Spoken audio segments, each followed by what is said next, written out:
மதுரை கவி சுவையேன் 892வது படைப்பு.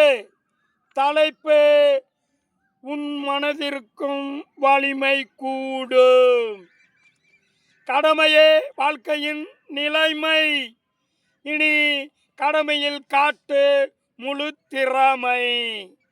வாழ்க்கை என்பதும் உன் உரிமை.